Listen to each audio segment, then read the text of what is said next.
So what the result we want to prove is, if you look at the log of expected value e to the minus mu mod dn, that thing decays. The decay is exponential, but it's a stretched exponential, 1 over n to the d over d plus 2. And then the limit of this as n tends to infinity is some constant k, depends on nu and the dimension d. It's probably negative of something. So. And k can be calculated explicitly to some extent. That's the goal. So any of these things requires two parts, lower bound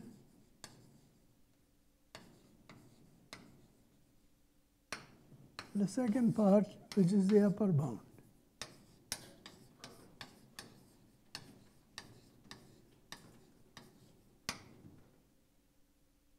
Turns out the lower bound is the easy part.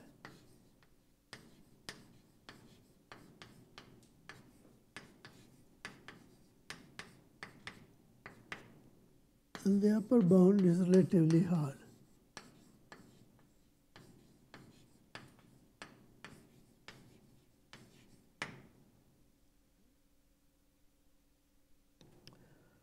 For the easy part, so we take a big ball, some radius r, and then calculate the probability that S1, S0, S1, etc., Sn, they all belong to the ball of radius r. That's the work is contained in the ball of radius r up to time n. Now, if that's the case, the number of sites visited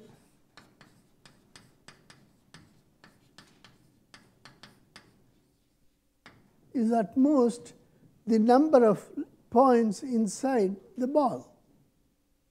The ball of radius r, if r is big, this is just basically the volume of the ball. So that's volume of the ball times the volume of the unit ball times r to the d. That's at most roughly the number of lattice points inside. So if you have a lower bound on this probability, then I have a lower bound on the expectation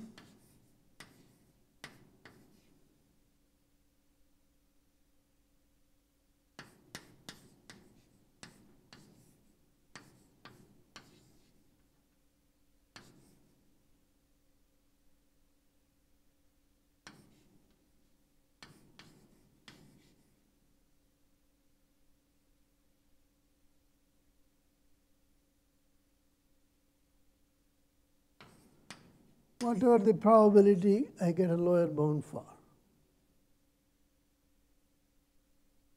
So let's work on this now. Suppose I replace the random walk by Brownian motion. Look instead at the probability that the Brownian motion belongs to the ball of radius r up to time n.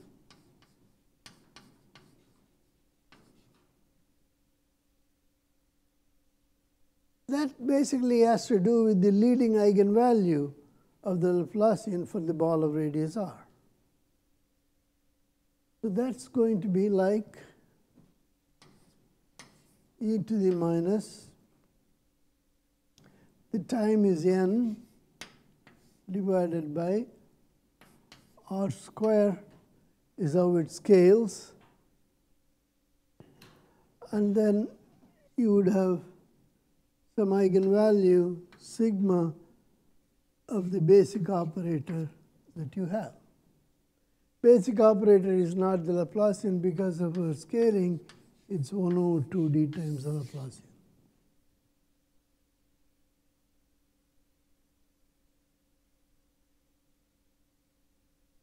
So the lower bound we get is exponential, maybe right here,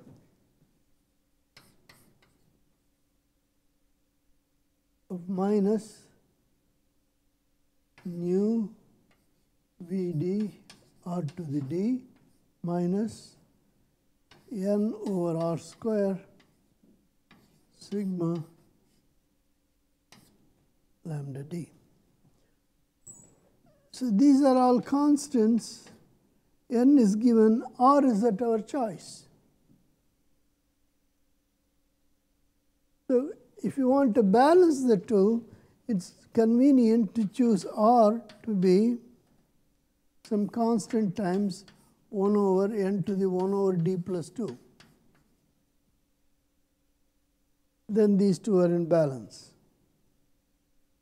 And the balance, if you compute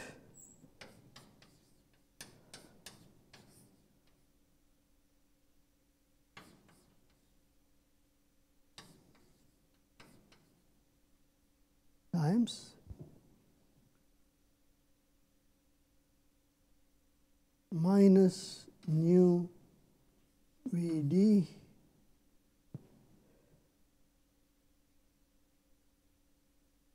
c to the d, minus is already there, plus sigma lambda d divided by c square. So now you can see what our constant k nu d will be. It's the infimum of this quantity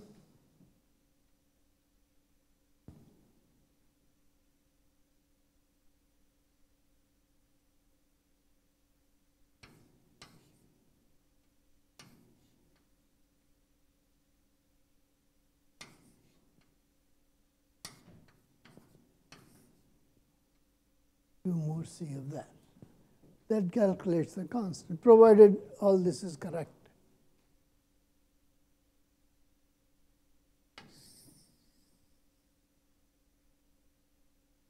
So the first problem, so in order to complete the lower bound, we need to show why the eigenvalue of the Laplacian for a region comes up. Okay, that's not very hard, because if you have some ball and you want to compute the probability p hat txy, the probability density for the Brownian motion that you start at x and up to time t you are not exited, you can expand it in terms of the eigenvalues of the Laplacian with Dirichlet boundary conditions.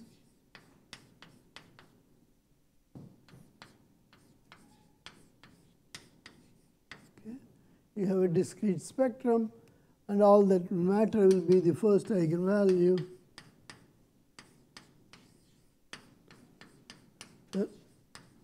Everything else is easy to show, can be ignored compared to this. And it's clear that these things are positive, so the decay rate is really e to the minus lambda 1 t. Okay. That's for the Brownian motion. But why is it the same for random walk? Okay.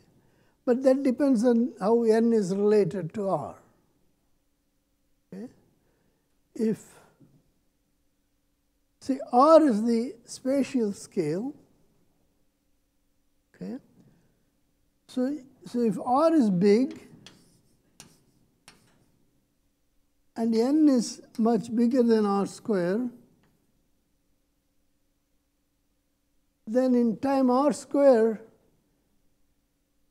it will become like Brownian motion. And then it's basically Brownian motion that contributes. Okay? But that requires a proof. How do we prove it? The proof consists of actually you have a little bit stronger than simply the lower bound on the probability. For Brownian motion, we can compute the probability that the Brownian motion belongs to, say, some finite some ball of some radius, say L, in some time interval, and at time t, at time L or time t, belongs to some set u around the origin. And I want to compute this probability and take the inf of this over x belongs to u. So what I'm looking at is I have an origin here, I have some set u here, I have my big ball here. I want the process to start somewhere here, stay inside, but end up back here. That probability has almost the same lower bound as the other one. Because, just a question of integrating these two guys, taking the inf of x over here and integrating phi 2y over this ball. Doesn't make much difference. So you can choose this time here to be finite but large, and the ball here to be finite but large. And then you can approximate the Brownian motion by random walk. So if it's the random walk will converge to Brownian motion, the probability of similar thing for random walk will converge to this probability, so long as L and T are finite. And the advantage of this thing is the Markov property allows you to propagate it, because once you are back where you started, and so you have taken the inf over u, you can repeat it again and again. It just becomes geometric, and this approximation, which is valid for a finite interval, becomes valid for any arbitrary number of multiples of that interval. So you can propagate it all the way through. And so that's why it's possible to do it. But you must have enough room to do it, so that's why it's important that R should be large, and it'll take time R square to do the Brownian approximation, and n should be much larger than R square.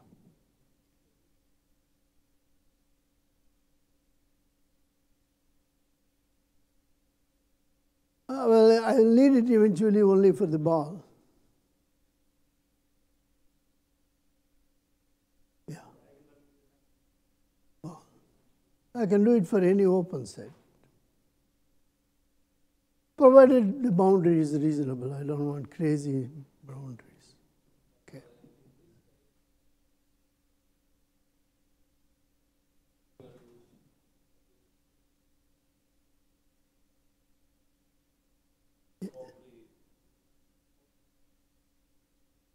Yeah.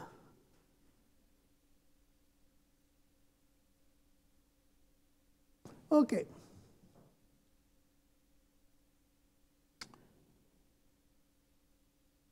So that proves more or less the lower bound. The upper bound, now first of all, if you had Brownian motion,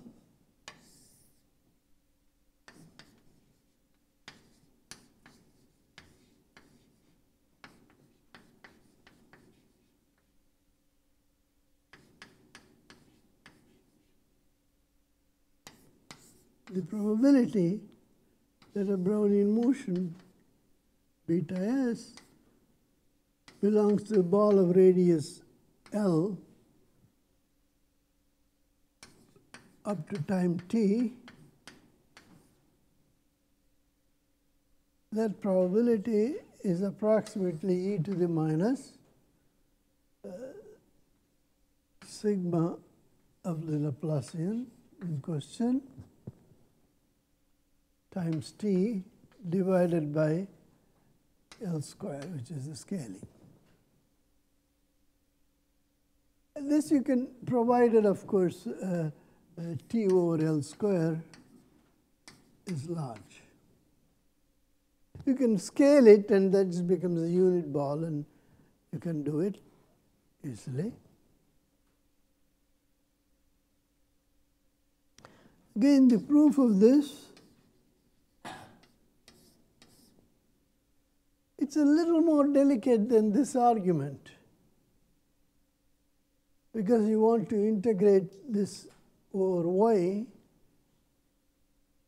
and of course phi 2 is nice, so you can, in principle there is no problem, you can integrate it. But we want to look at it from a slightly different point of view.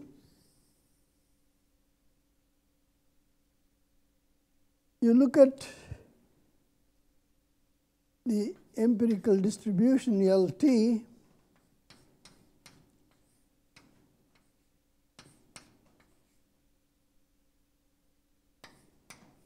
for LTA,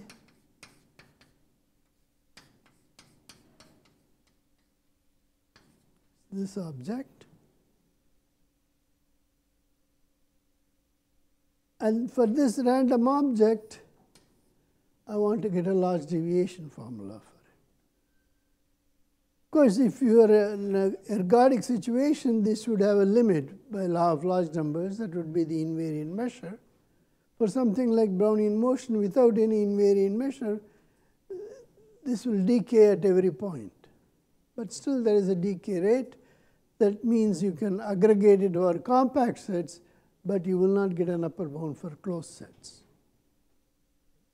But the compact set I want to get an aggregation for is all measures such that mu the ball is 1. That's definitely a compact set.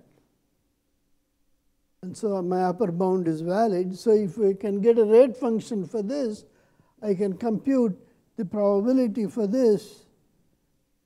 I can compute the probability that XS belongs to BL during this time s less than or equal to s less than or equal to t exponentially this constant plus little o of t.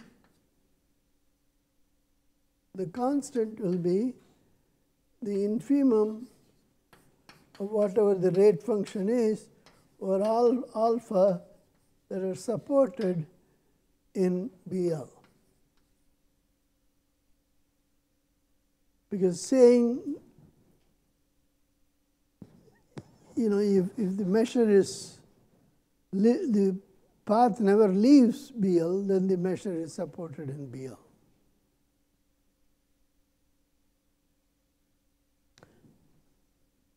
So that gives you an upper bound. So how do you determine the rate function for this? You follow a recipe.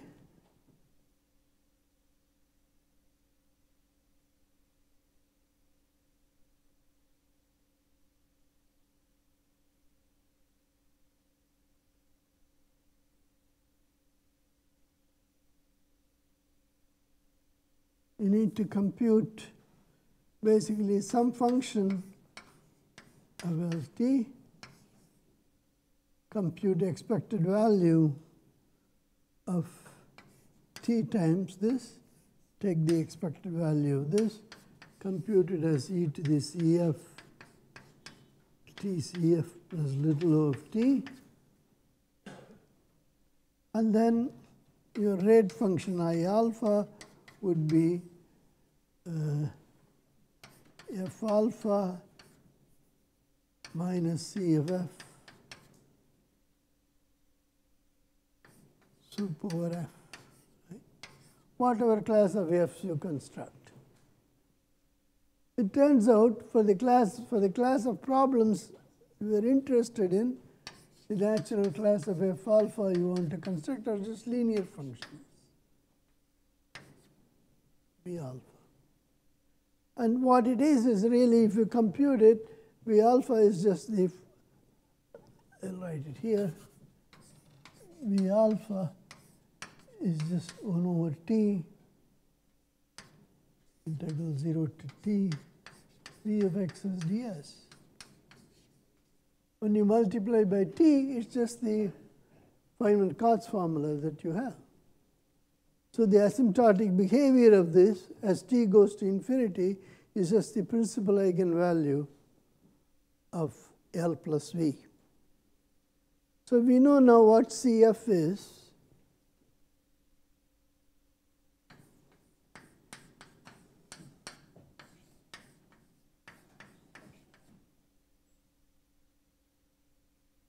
So what we need to compute is I alpha is the convex conjugate of this.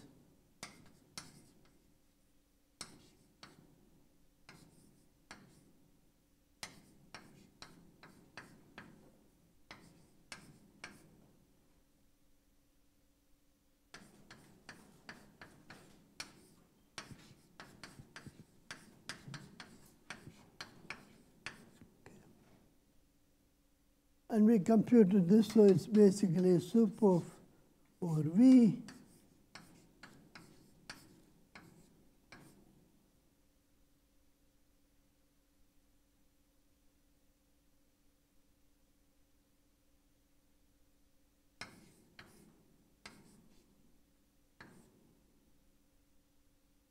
whatever the operator L is plus V. And there is a variational formula for this, which is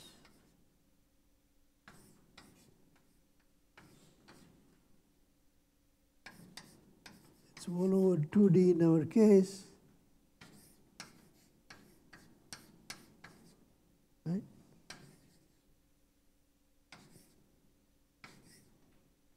Functions whose L2 norm is 1.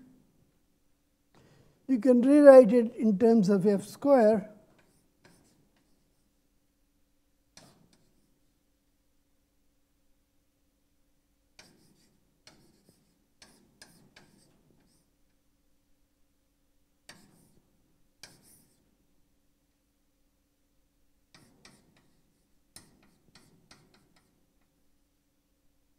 Okay. So that suggests that the conjugate function of this is this. And so that's, if alpha is g dx, then I of alpha is just this object. Okay. That's what one would expect.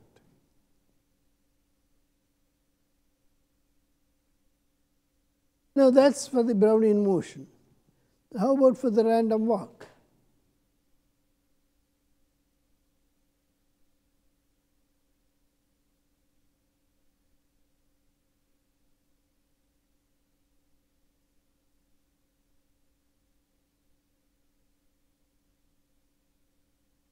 We cannot do this kind of a trick for random walk because these things give you lower bounds because you're throwing away a lot of things because you're only concentrating on things that come back. So you need to find a different argument.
Okay.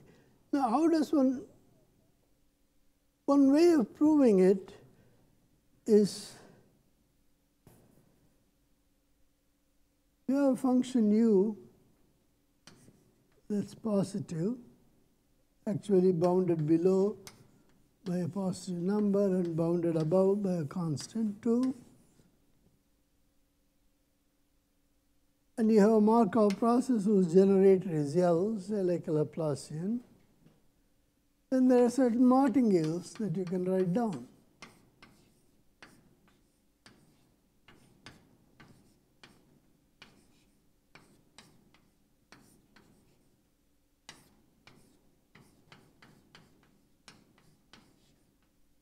That's a martingale.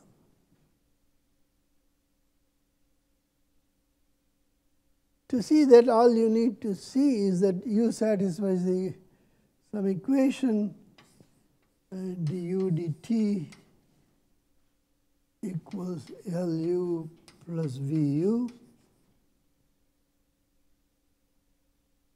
U doesn't depend on C, so this is 0. Lu by U is your minus V. So this is 0. So that satisfies the equation. Which one?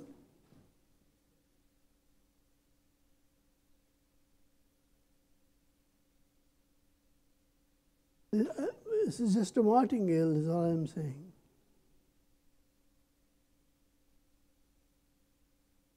It satisfies the heat equation by just writing down V is minus V is Lu over U. So I put it in and it's 0.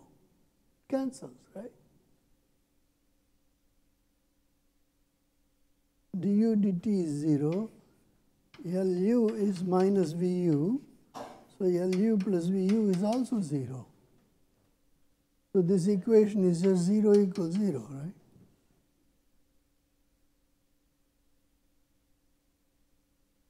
See, you can write an equation and get a solution, or I can start with the solution, write the equation.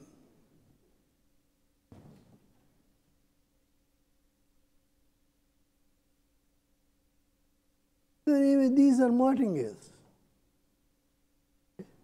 So in other words, if you look at these class of functions, these are precisely the class of functions for which the first spectral eigenvalue is 0.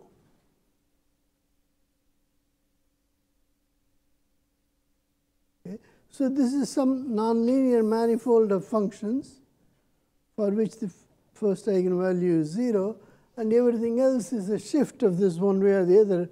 By adding a constant to this, you get all functions, and that constant determines the eigenvalue. Okay. Written in this way, then the red I alpha just becomes sup over U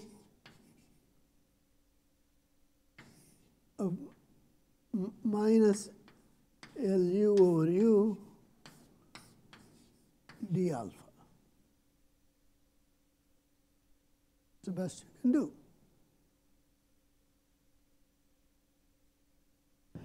And this tells you it's quite stable, because if you approximate L by some other operator, then this doesn't change by much. So there is, you lose only a little bit, some epsilon. So the rates exponential rates may shift a little bit by an epsilon, but in the end it doesn't matter.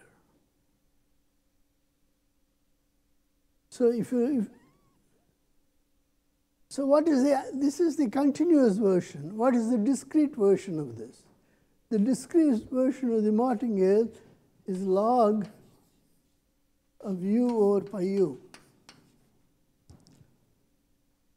So if you look at e to the sigma Voltian log pi U over pi U, this is a martingale for a Markov chain whose transition probabilities are pi. Just if you write it down and compute conditional expectation, they successively cancel.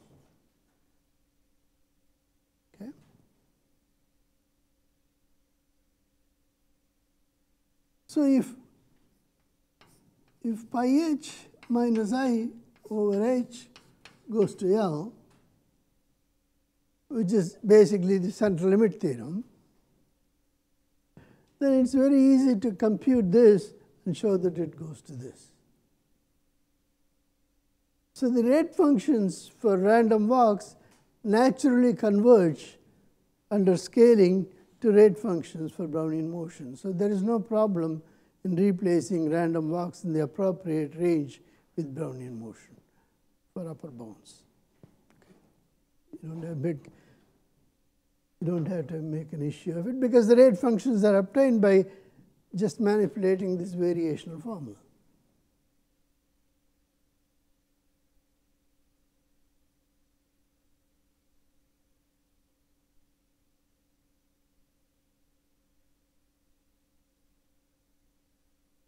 Okay, so now we are ready to look at the problem in hand. You have to control this somehow.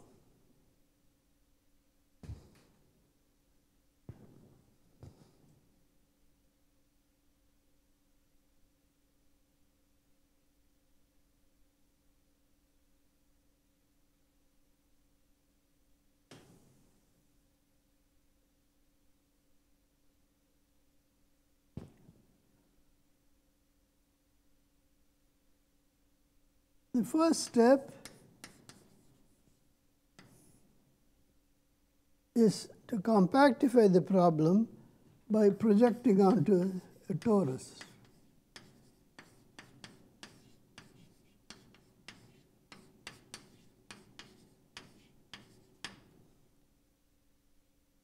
So when you take a random walk and project it onto a torus, the number of distinct sites visited is always reduced, because points which look different on the original lattice now project to the same point maybe.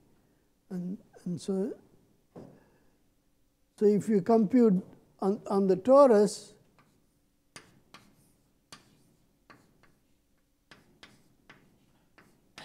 this is always overestimates your original thing. So for upper bounds, this is fine. So I will do it on a torus of some size.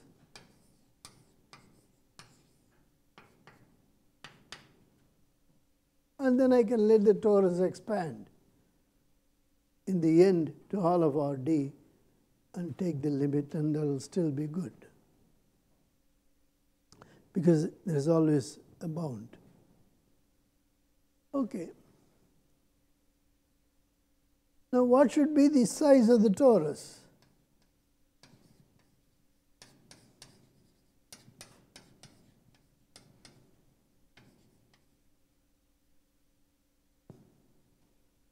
Well, it depends on what the lattice spacing is.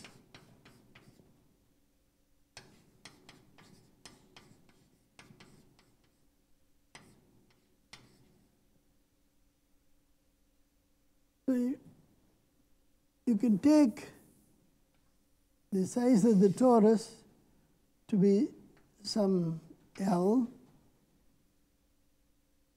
and then you can take the lattice spacing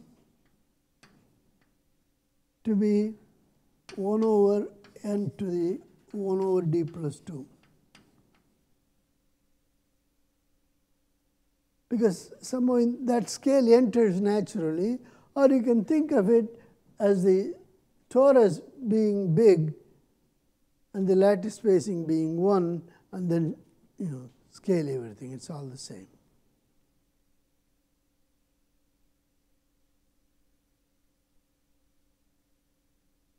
Now, if you look at the random walk here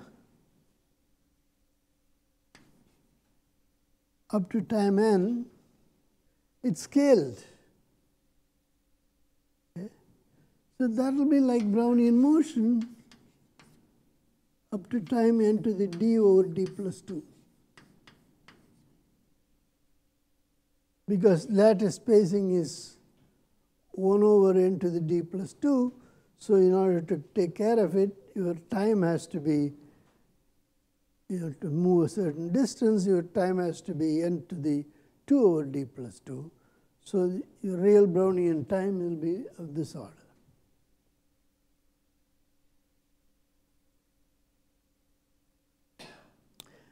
Now, the problem is, what we want to compute, you want to do large deviations here.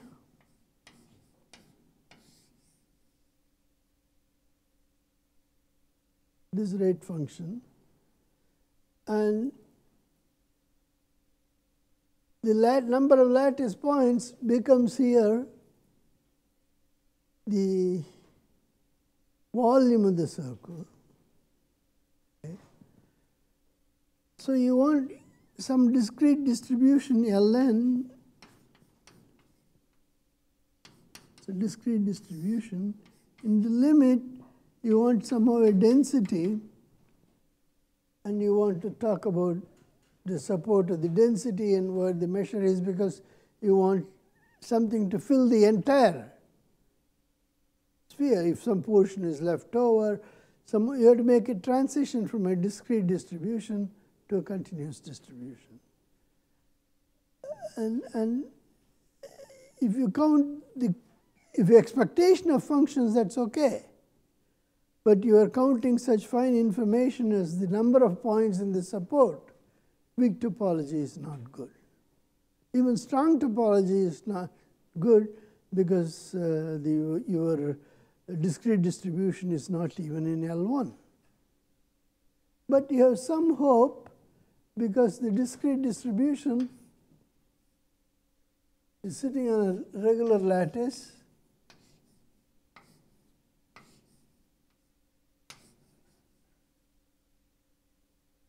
Something like that. So here are the lattice points. And the mass at this point you can distribute uniformly inside the square.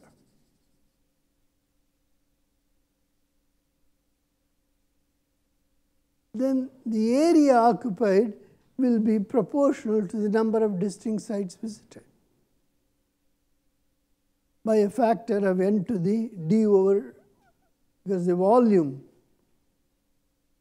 is 1 over n to the d over d plus 2 is the volume of the single square. So if you multiply the number of sites by this, then you get the volume of the support.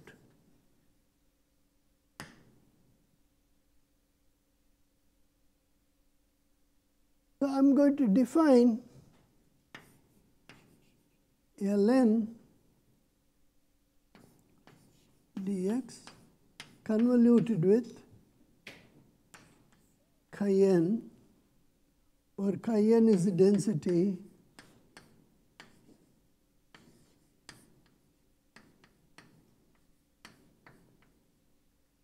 the indicator function. It's normalized to be a probability measure, because this is the inverse of the volume. So let's call this Fn of x. So that's a random function in L1. So I have smoothed it a little bit. Of course, I can smooth it much more, but if I smooth it much more, I lose any connection with the number of distinct points visited. So in order to keep the identity of the number of distinct points, I allowed the maximum smoothness allowed is just this, and I have done that. So now I need to show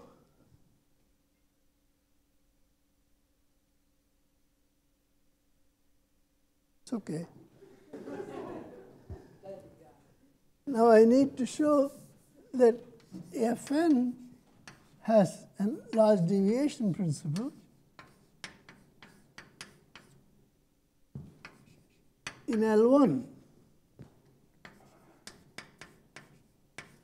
with rate function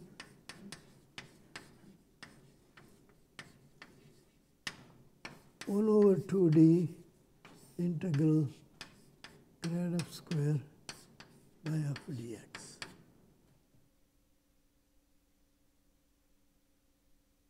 So this amount of modification is sufficient to pull myself from weak conversions to L1 conversions.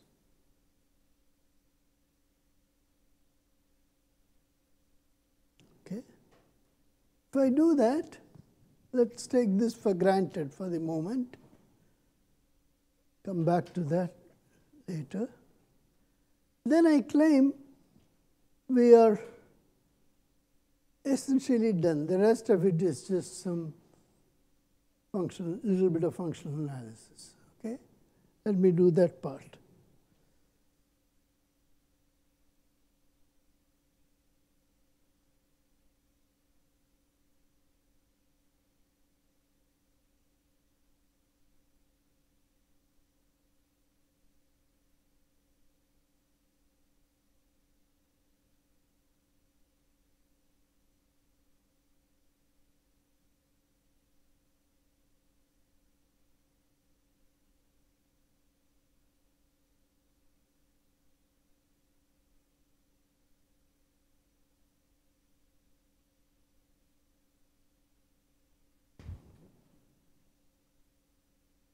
The first remark,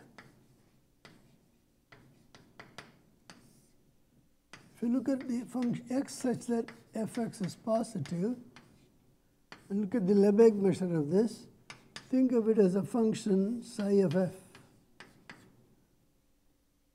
Then psi of f is lower semi-continuous.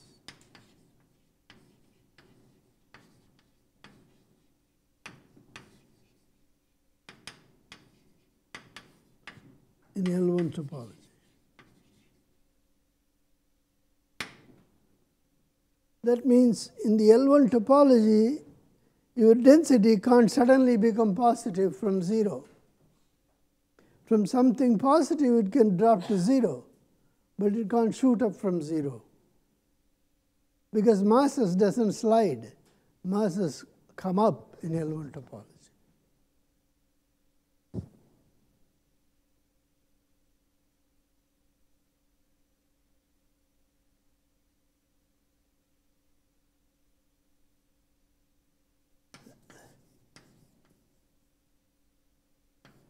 Remark. If you want to look at something like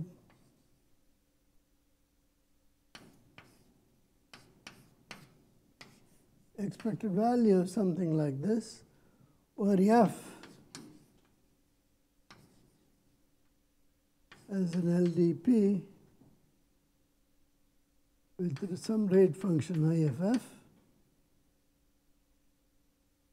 then log of this 1 over n converges to the inf of psi f plus if. Rather, lim sup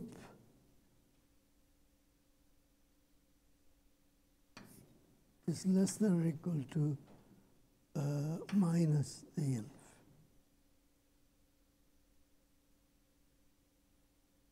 So the lower semi-continuity will allow you to take care of the lim sup. And the proof of this, both psi and f are semi-continuous. You take a point x naught. Around the point x naught, f naught, you have a probability in that neighborhood is basically close to this.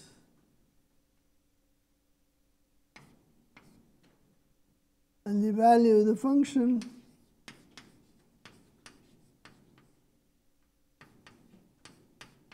is close to this, or at least not above it. So the upper bound, it follows that the integral over that neighborhood around f naught is less than or equal to e to the minus n times f plus I at f naught minus epsilon. So around each point there is a neighborhood where it's controlled. But then that means in every compact set it's controlled. Part of the large deviation even in L1 means that it outside a compact set it doesn't matter. It's super exponentially small. So the upper bound is valid everywhere. So once you have full large deviation, then for any lower semi-continuous function you can get the upper bound, in particular for this function.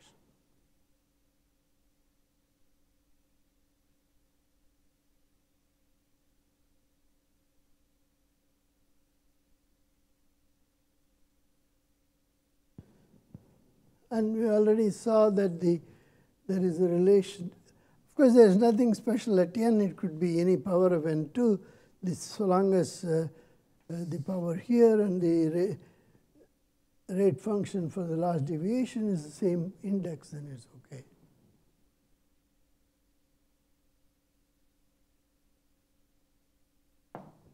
Because we saw that the cardinality of dn we saw was n to the d over d plus 2 times x such that Fn is positive. So we have e to the minus nu times n to the d over d plus 2 times x such that Fn is positive. And the rate function is exactly this decay rate, as we will see. I didn't say the rate function is this. The rate here is n to the d over d plus 2. Because that's the real time when you scale for the Brownian scaling. Okay.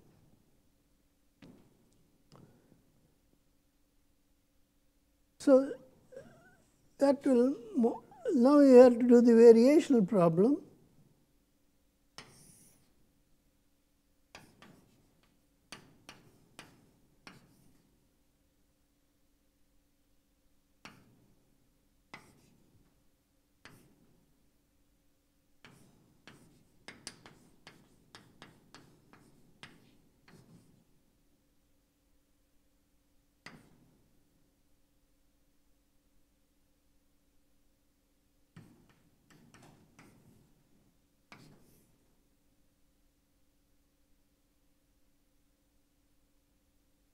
Now, this is true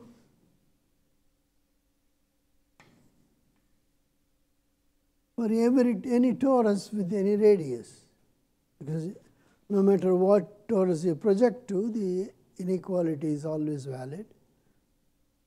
And you can let r go to infinity, and then you would have this upper bound on Rd. Bad notation, but okay, I'll put a Rd. Okay. What that mean? How do you actually do it? Well, if you have something on Rd, some blob, you want to replace that blob by something that's compactly supported.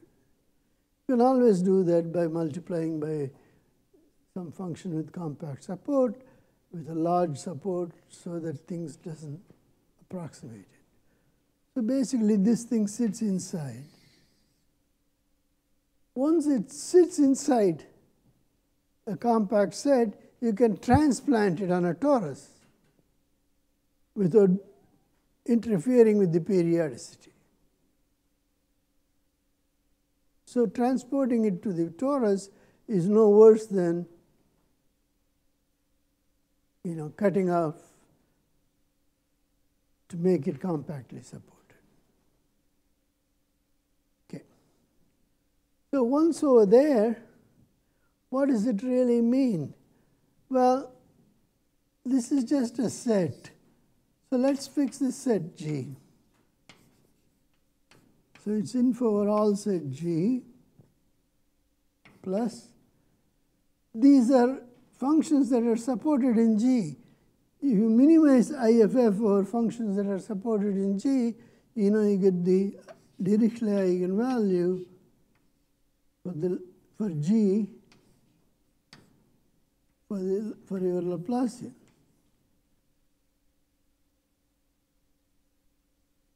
So this is the same as minimizing over all regions this object. There's an isoperimetric inequality that says this infimum is attained over spheres because of spherical symmetry. So all you need to do is to take G over balls of radius L. And that's exactly the lower bound.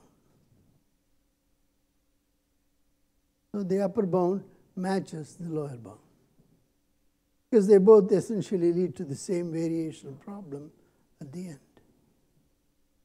Okay?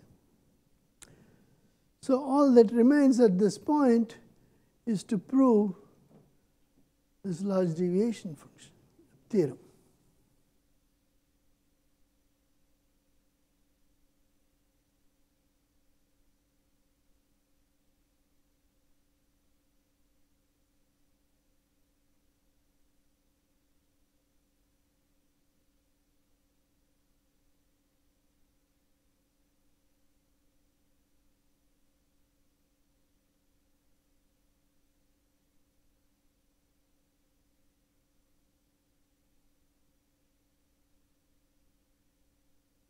First of all, let's remark that the weak version is okay.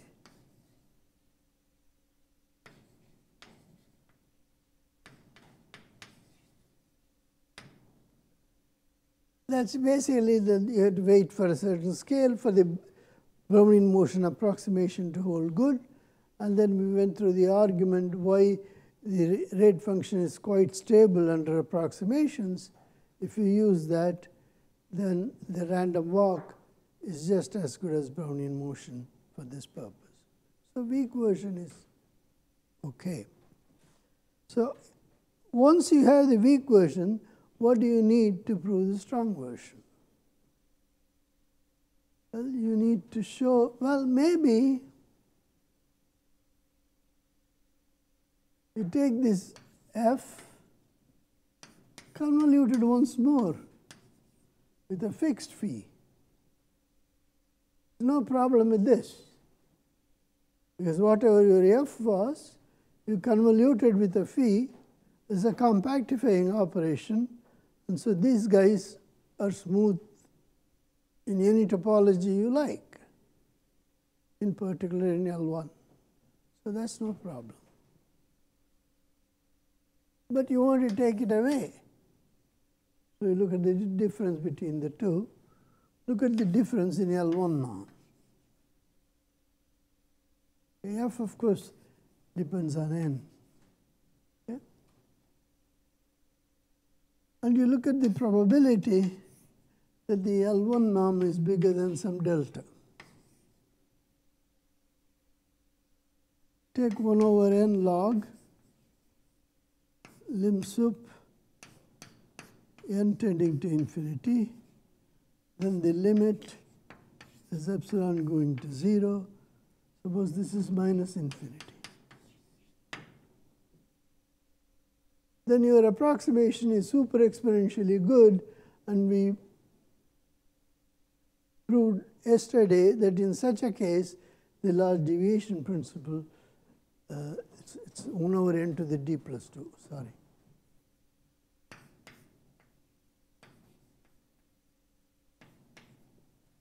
That's the. Then you can replace,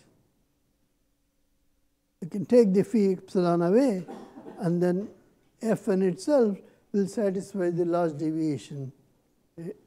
And the rate function is slightly different for this, but as epsilon goes to 0, the rate function converges to the rate function for F.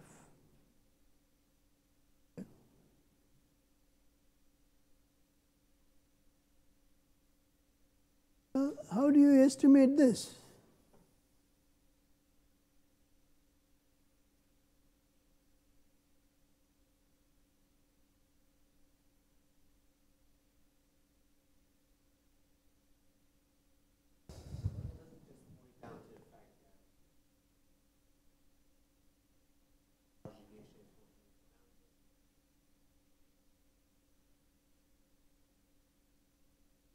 Well, what you need to do, I'll tell you, what you need to do is, you can think, bound alone isn't enough, because what you need to do is to calculate sup over G,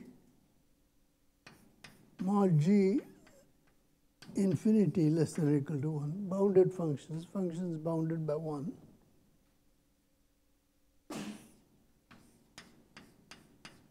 Fn star P epsilon minus Fn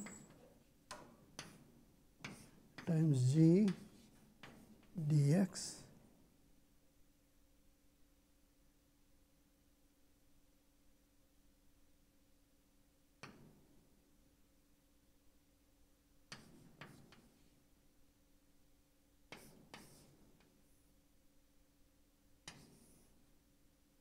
That's what you need to do. Okay? You can do it in 2 steps. You can do it with this, and then try to sneak it back in. Okay? There is no Garcia-Radamik-Ramsey to do this. The sneaking back in is going to be by a different trick. Okay?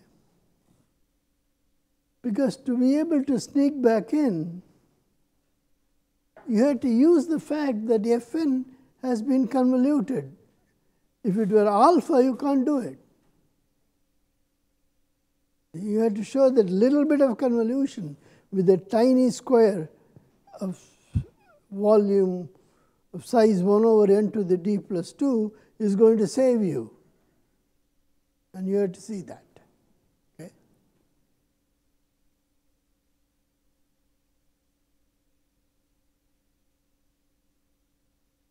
So let's take 1g. If you take 1g, what you're really doing is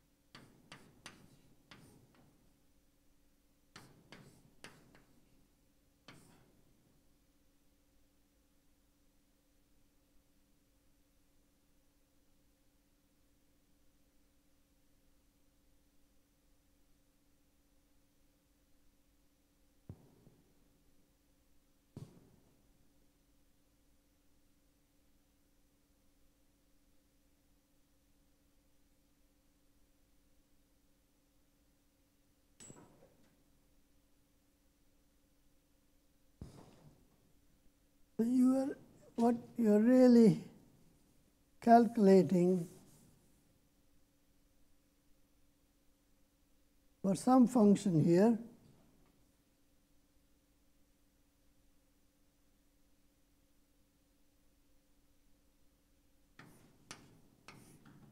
your random walk,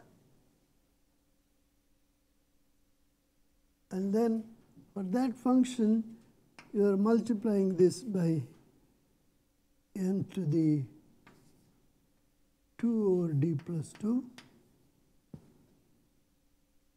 exponential, trying to compute this. Okay? That's what I want to compute, really.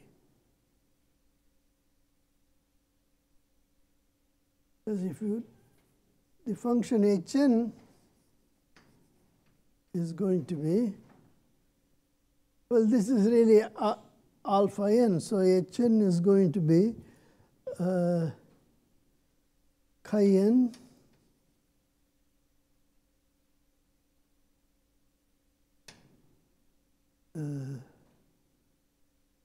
g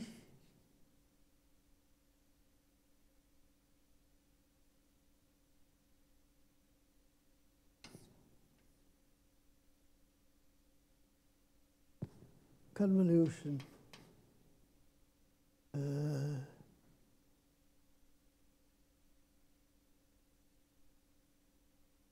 all the convolutions on the other side. because the alpha part is where you use the Feynman-Cauchy formula. So it's really some eigenvalue, because this is n to the d over d plus 2. And here, if you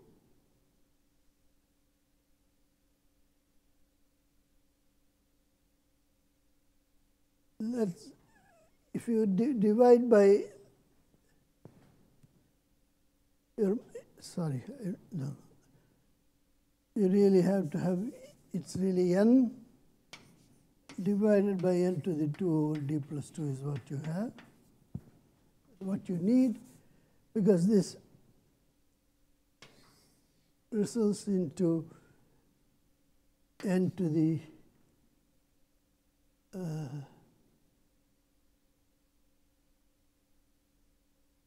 in terms of, I'm losing myself. 1 second, let me do it carefully.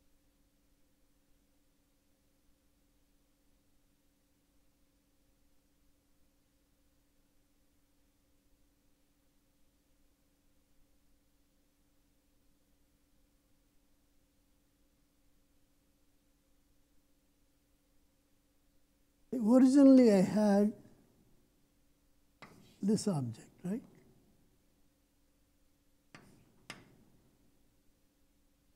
So I wanted to look at it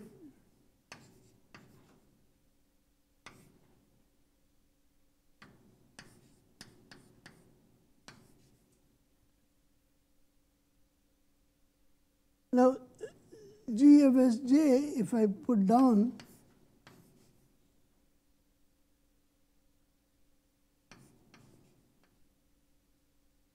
two over d plus 2, that basically now converts it to Brownian motion, because so the question is, for each g then, all I need to worry about is what is its eigenvalue.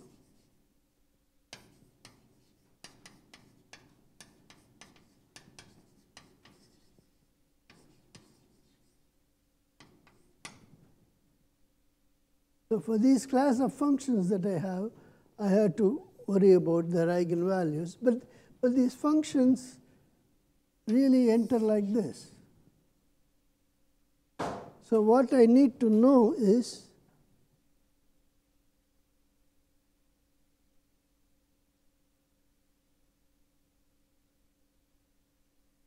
if I look at phi epsilon minus phi convoluted with anything, with something bounded, and if I think of the potential as a potential, the eigenvalue of this with respect to the Laplacian, I want to show it small. So because all the function that I look at is going to have the convolution of this delta function identity. Okay?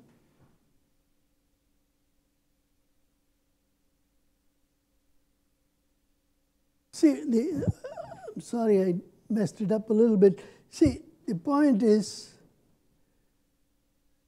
when you do the approximation, your Ln was originally convoluted with Hn, which was given to you.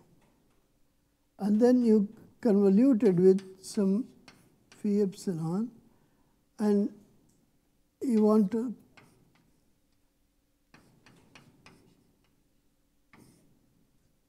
do this, right?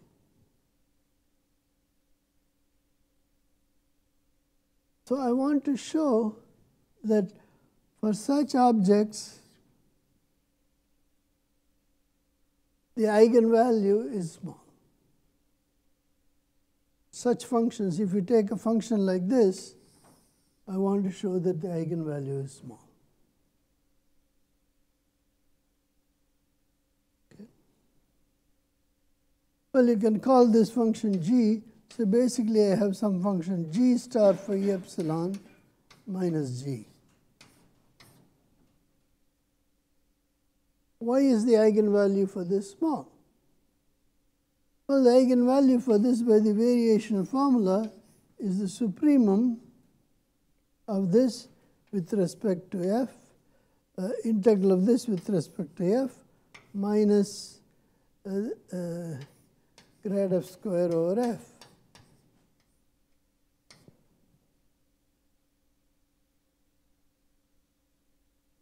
I can sort of shift the phi epsilon onto the other side and rewrite this as supremum of integral over f of integral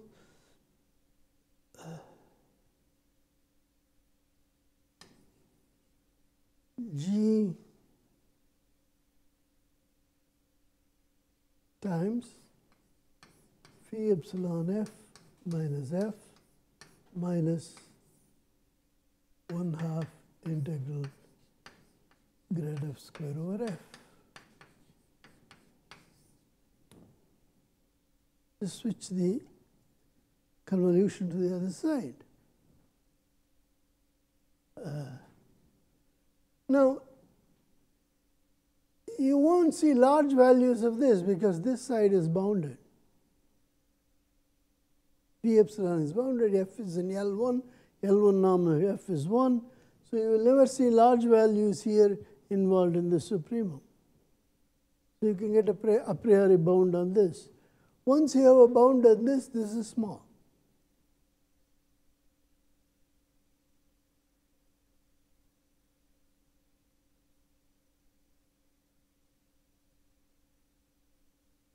For a fixed g, it's small. Okay? So that takes care of the sup outside. Because when you add them up, all you have is just the Feynman-Kautz formula for 1g. It's controlled by the eigenvalue. The eigenvalue is small. So and once the eigenvalue is small, it's still small if I put a lambda in here in front of them. So I can actually estimate this object even with a lambda in there in front. It will still be small. I'm just replacing h by lambda h. That gives you better and better exponential estimates. And since the right-hand side goes to 0, essentially lambda can be anything I want. So actually I get all these rates as epsilon goes to 0, go to minus infinity. So I get super exponential estimates for each one of the g's. That's not a problem. That's simply estimating the eigenvalue. And because I have smoothed a little bit, the eigenvalue is very well controlled. So see, the idea really is, if f is any function, bounded function, you can't say anything about its eigenvalue, first eigenvalue for this potential. If you subtract from it the same potential translated by something small, even if this is highly discontinuous, so long as f is bounded, the eigenvalue for this is very, very small. It's controlled by h, uniformly for all bounded f. That comes by just integrating by parts. And that's what I'm using. Okay.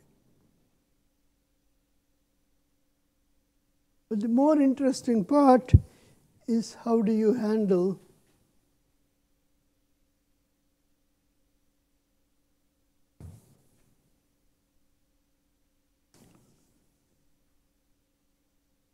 move the sup in?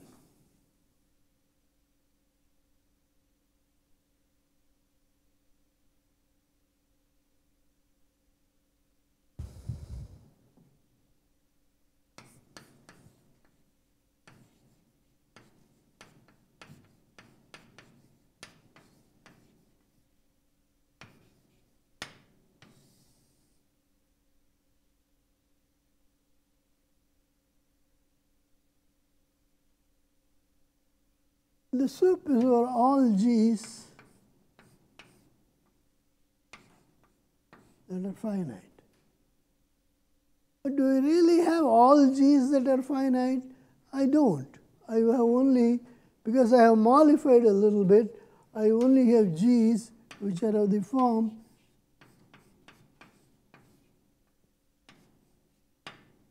g convoluted with chi n. I only have these functions. I have a little convolution. I have a little convolution that's enough to tell me that this is a compact set in C of whatever space I have. C of the torus, it's a compact set. If it's a compact set, it can be covered by a finite number of balls of radius delta. So the soup outside really involves only a finite number, because if two things within a delta by 10, I can ignore because I am allowed an error of delta. So I don't need to pick all the g's. If I can find a g within a radius of delta by 10, I'm okay. So I need to know how many balls of radius delta by 10 I need in order to cover this range. Then I have to do a calculation. That's what I'll do now. It's not very difficult.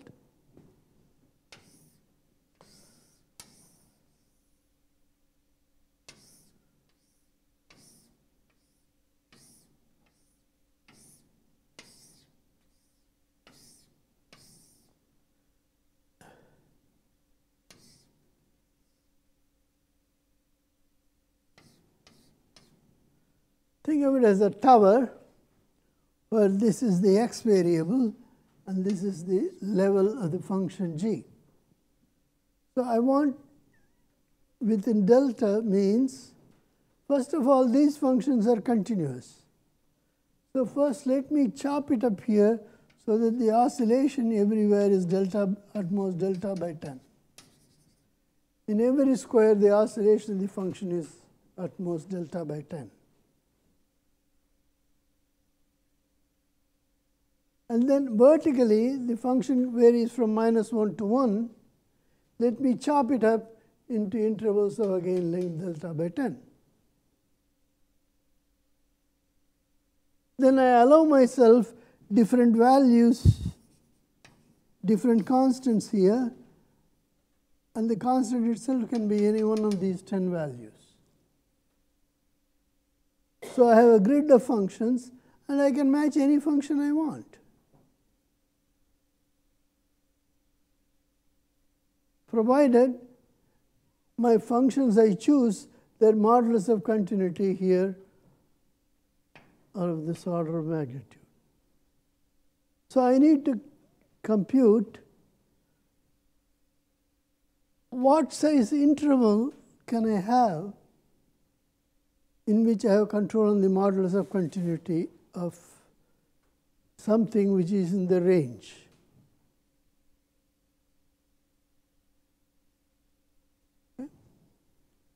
So I need to estimate gx minus gy.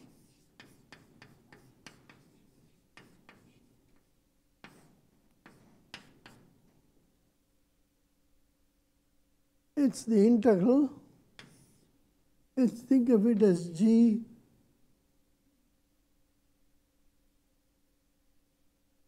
convoluted with chi x minus chi y. Can transfer the convolution onto the chi.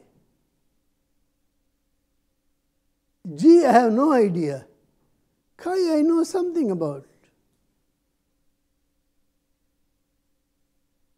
So if I translate x minus y by a small multiple of the basic length,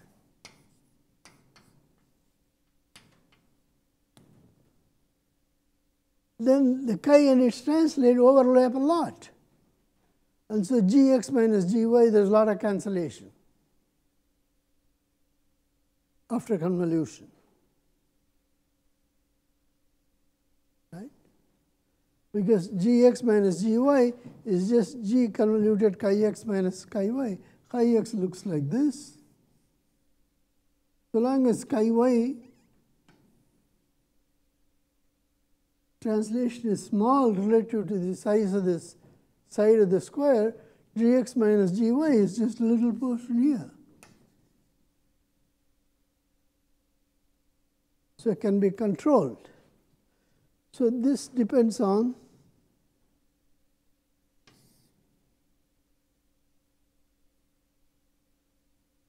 so how many times do I have to chop it up here? A big constant times n to the 1 over d plus 2. That for each coordinate direction, don't forget I had to do it in this direction, in d directions, so I get c times n to the d over d plus 2. Those many different cells I end up with. In each cell, I will have about some c over delta different values.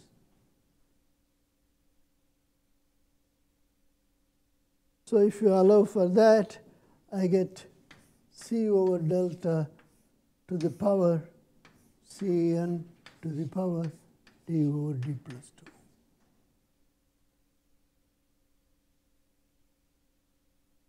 With that many different g's, I can manage.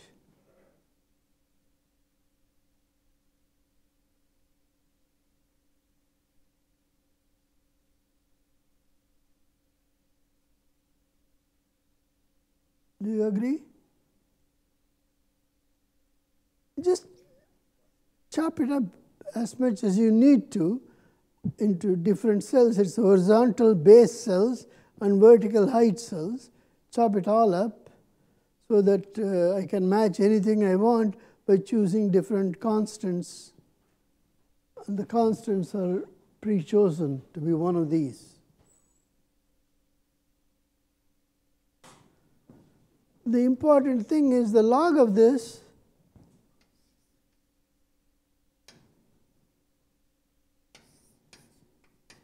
the constant times n to the d over d plus 2. So if we divide by 1 over n to the d over d plus 2, it's bounded by a constant. My rates go to minus infinity. The constant is irrelevant.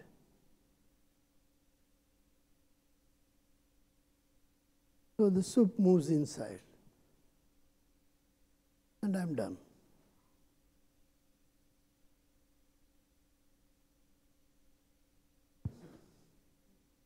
Ten minutes.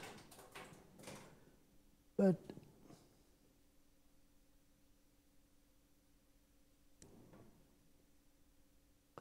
there are other versions of it for stable laws and things like that.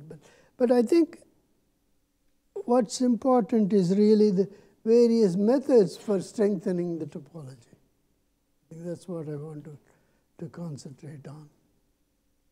Here it's very crucial that you work in the strong topology.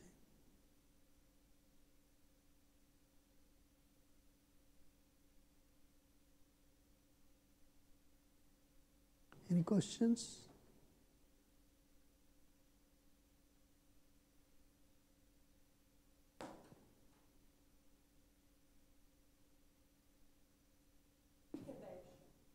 What?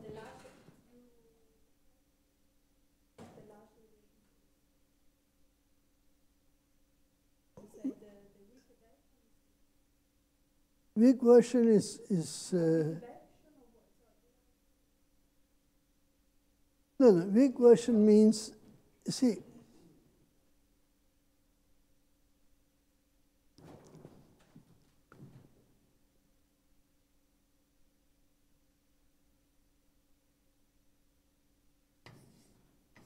if you look at